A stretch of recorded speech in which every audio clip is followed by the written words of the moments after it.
Wake Me Up, Tommy Prophet and Flurry. We struck out on our own, love determined to show the way, devotion, the glue that kept us together. We were pioneering within the defined realm of unschooling. I was thankful there was even that realm defined. The definition provided reassurance I was not too far afield from mainstream. Sebastian was not thriving in the traditional education system. As many experiments we attempted, we kept getting tossed back home, where he felt safe and loved and understood. Homeschool was my initial thought, but his frustration only amplified. Homeschool typically contains the formality of traditional school, just done at home. I refused to force my son because I saw the aftermath of this forcing in my clinic every week.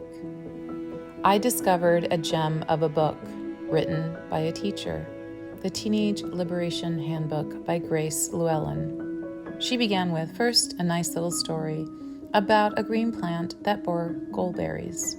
The focus of the book was to liberate youth from the confines of the formal education system, allowing their curiosity about the world to guide them. I felt liberated and given permission to strike out together when we found you, his teacher. Sebastian loves video games, so you, as a video game designer, were an obvious candidate. Added to that, we didn't have to leave home to access your wisdom. Your course was one of the handful in Masterclass program. Will Wright teaches game design in theory. I moved to the corner of the sofa, Seb at the hanging chair in the corner of the family room. We call this the egg chair. It's a place he sits when he needs to talk to me. An indicator he is ready to receive, ready for guidance. I opened the app and tethered it to the large screen TV so we could watch this together. The class began with a scene from the Sims game. I didn't know you were the inventor of this game. Both my kids played it, Ava more than Sebastian. A house dropped into the screen, built by some invisible hand. All of us are set in our own little world.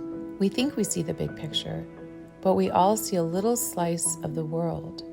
I would like to imagine people have the opportunity to see a much larger sector of the world.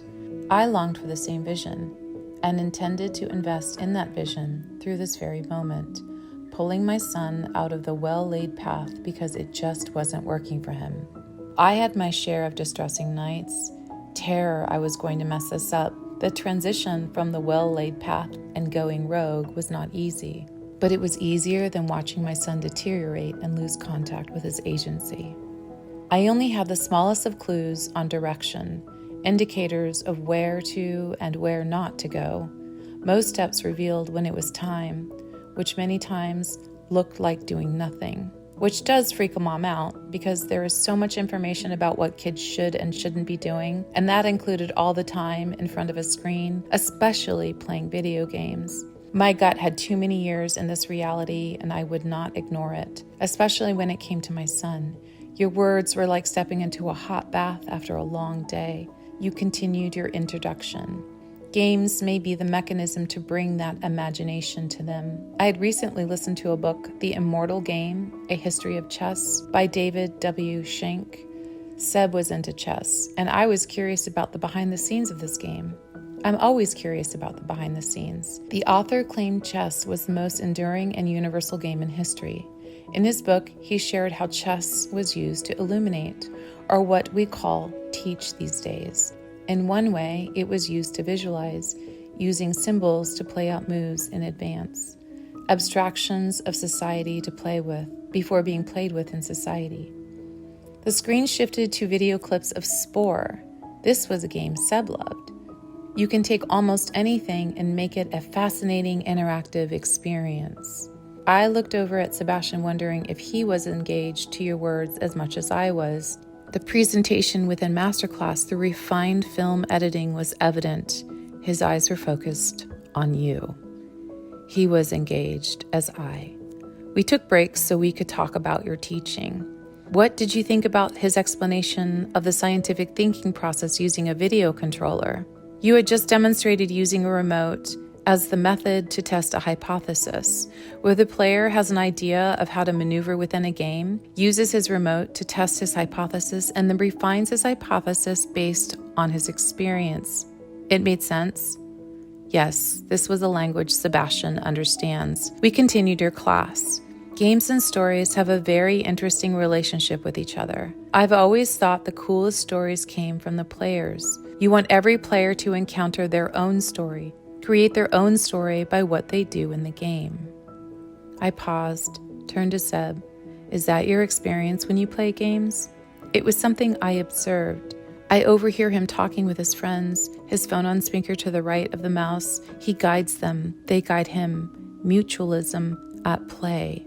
He enjoys a balanced mix of gameplay with his friends and solo, although I'm not sure if that solo play is because his friends are in traditional school with traditional homework and traditional after-school activities, limiting their time together. What I did know was that he was revered by those friends because he mastered those games. He would research the behind the scenes of the gameplay by watching YouTubers play the games. Yes, I like to play games like Minecraft that have both survival and creative mode. You went on to use a game called Life, created by John Conway, a mathematician. You went to the whiteboard to draw. In Conway's Life, you have a little world. You draw a box adding grids within. Every cell can have one of two states, alive or dead. You drew dots within the cells to indicate which was alive and which was dead. The rules for life say if one cell has exactly 3 neighbors, the empty cell comes to life. If a given cell is already alive and has 2 neighbors, it stays there. If it has less than 2 or more than 3, it dies. I was lost. I looked at Seb. He was tracking, because his mind thinks like this. That's why he can solve the Rubik's Cube in minutes. I just stare at the jumble of colors and put it back on his desk, waiting for him to fix it. When I find the organized cube, I pick it up and mix it up again.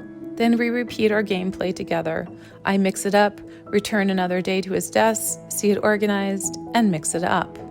A result of the 2 simple little rules is one of the best examples of immersion that Conway, the programmer of this, discovered. We were discovering our simple rules for life, playing our little games. Ships passing in the night, since Seb is a night owl and I'm a morning person. That's why we use his desk as a playground, the place where chaos becomes order with my son's hands.